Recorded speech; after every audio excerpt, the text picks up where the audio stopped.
तो इससे पहले कक्षा 10 के गणित का पहला चैप्टर था वास्तविक संख्याएं, जिसमें से हमने आपको बताया था कि कैसे किसी भी अपरिमेय संख्या को अपरिमेय सिद्ध करते हैं, है ना। जैसे कि √2, √3, √5 या √7।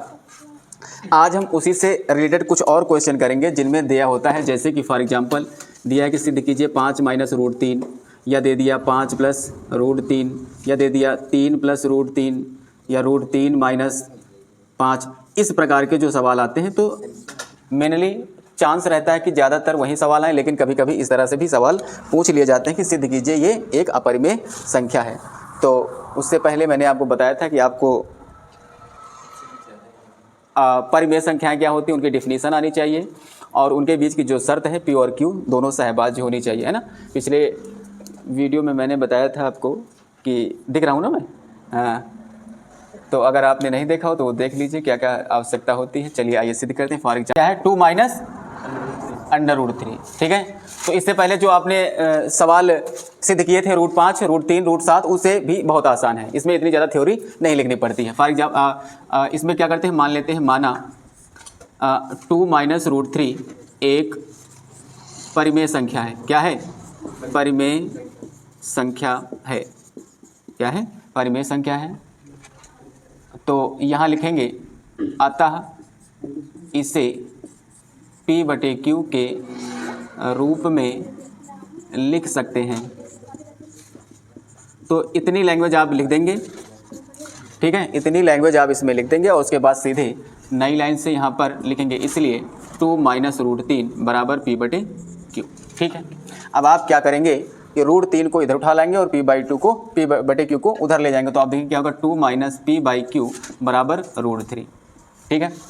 तो आप यहाँ लेफ्ट हैंड साइड में देखें कि अगर 2 है, परिमेय संख्या है, P/Q क्या है? परिमेय संख्या है। अब परिमेय संख्या में परिमेय संख्या घटाओगे तो आंसर भी क्या आएगा?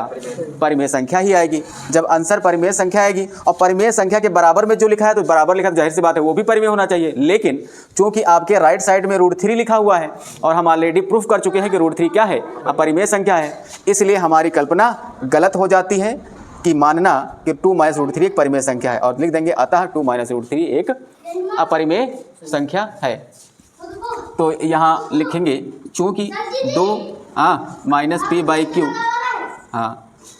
Q एक परिमेय संख्या है। क्या है? परिमेय संख्या है, इसलिए इसके बराबर में जो लिखा है √3 भी क्या होनी चाहिए? परिमेय संख्या होगी। क्या होगी? इसलिए √3 भी परिमेय संख्या होगी। परंतु हम जानते हैं कि √3 क्या है? एक अपरिमेय संख्या है। क्या है? अपरिमेय संख्या है, इसलिए लिख देंगे 2 - √3 क्या है? एक अपरिमेय संख्या है। अपरिमेय संख्या है, बस सीधा इतना लिख देंगे, छोटा सा आंसर। इसमें आप सीधे लिख देंगे, माना 2 - √3 एक परिमेय संख्या है, अतः इसे P/Q के रूप में लिख सकते हैं। तो इसलिए 2 - P/Q पक्षांतर किया, हमने आपको बता दिया कि 2 एक परिमेय है, परिमेय में परिमेय घटाओगे तो परिमेय आएगा, और परिमेय के बराबर में जो लिखा वो भी परिमेय होना चाहिए। लेकिन हम देखते हैं कि लेफ्ट साइड में आपका परिमेय संख्या लिखी है और इसी के इक्वल में √3 लिखा है, और वो क्या है? अपरिमेय है।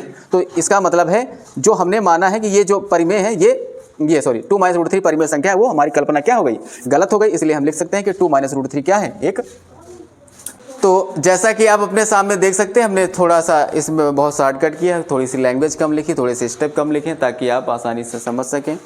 इसके अलावा अगर आपसे कहा जाए कि सिद्ध कीजिए, तो ये अगर दे दिया जाए कि 3 + √3 सिद्ध करना हो, या फिर 5 - √3 सिद्ध करना हो, या 2 - √3 सिद्ध करना हो, कोई भी हो, आप बिल्कुल सेम ऐसे ही मानेंगे, पक्षांतर करेंगे, घटाएंगे, एक तरफ आपको परिमेय संख्या मिलेगी और उसी के बराबर में दूसरी तरफ अपरिमेय संख्या मिलेगी। आप कहेंगे हमारी कल्पना गलत है, और लिख देंगे सीधे सीधे कि जो भी आपसे पूछा गया है 2 - √3 या 2 + √3 जो भी पूछा गया है वो क्या है? अपरिमेय संख्या है।